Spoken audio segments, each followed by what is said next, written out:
बिस्मिल्लाहिर्रहमानिर्रहीम। Welcome to कतबा computer academy. कतबा कंप्यूटर अकेडमी की जानिब से खुश आमदीद।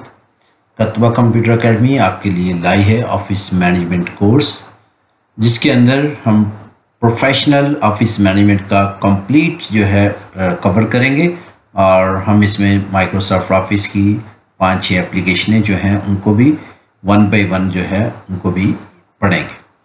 तो उसमें सबसे पहला जो हमारा सेक्शन है वो कंप्यूटर इंट्रोडक्शन का है। तो कंप्यूटर इंट्रोडक्शन का आज हमारा पहला लेक्चर है कि कंप्यूटर क्या है और किस तरह काम करता है। तो चलें शुरू करते हैं। What is a computer? Computer क्या है? कंप्यूटर एक इलेक्ट्रॉनिक आला है जो दी गई हदायत जो कि इसकी मेमोरी में महफूज होती हैं के तहत काम करते हुए डाटा वसूल करता है। ख़ास असूलों के मुताबिक डाटा को प्रोसेस करता है, आउटपुट देता है और डाटा को मुस्तकबिल के इस्तेमाल के लिए महफूज करता है। वैसे तो बड़ी सादी सी डेफिनेशन है, बड़ी सादी सी तारीफ़ है, और किताबों में इंटरनेट पे आपको बहुत सारी और भी तारीफ़ें मिल जाएंगी, लेकिन ये जो डेफिनेशन हमने सेलेक्ट की है ये उसके काम से मुताबिकत रखती है और है उर्दू में, लेकिन इसको थोड़ा सा समझना पड़ेगा। दी गई हदायत से क्या मुराद है? जो एप्लीकेशन, जो प्रोग्राम, जो सॉफ्टवेयर कंप्यूटर की मेमोरी में महफूज होती हैं, यानी कंप्यूटर के अंदर इंस्टॉल होते हैं। हमारा स्मार्टफोन हो, हमारा लैपटॉप हो, हमारा डेस्कटॉप हो, उसमें जो भी एप्लीकेशन हम इंस्टॉल करते हैं उसी के तहत वो काम करते हुए डाटा वसूल करता है और आउटपुट देता है। तो जो एप्लीकेशन, जो सॉफ्टवेयर, जो प्रोग्राम होता है वो कंप्यूटर के लिए हदायत होती है, वो एक हदायतनामा है। उसमें कंप्यूटर के लिए काम करने का तरीक़ाकार वज़ा किया जाता है। ख़ास असूलों के मुताबिक डाटा को प्रोसेस करता है, यानी अपनी ज़ुबान से हमारी सेंसेबल ज़ुबान में लेके आता है। बाइनरी नंबरिंग लैंग्वेज से हमारी सेंसेबल लैंग्वेज में लेके आता है। हम इसमें ऑडियो सेव करते हैं, हम इसमें वीडियो सेव करते हैं, हम इसमें इमेज सेव करते हैं, टेक्स्ट सेव करते हैं।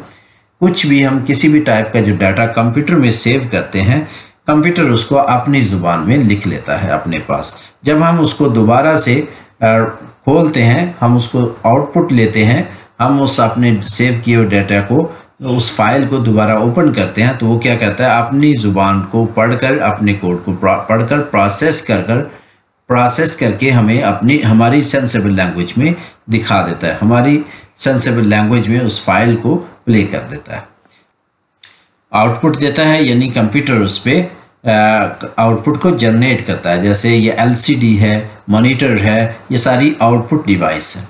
इसी तरह पेपर पे प्रिंट जो हम लेते हैं वो भी कंप्यूटर की एक आउटपुट है। इसी तरह कोई एक्शन जो एग्जीक्यूट हो जाता है वो भी एक आउटपुट है। उससे क्या है कि कंप्यूटर की हम आउटपुट इस तरह ले सकते हैं।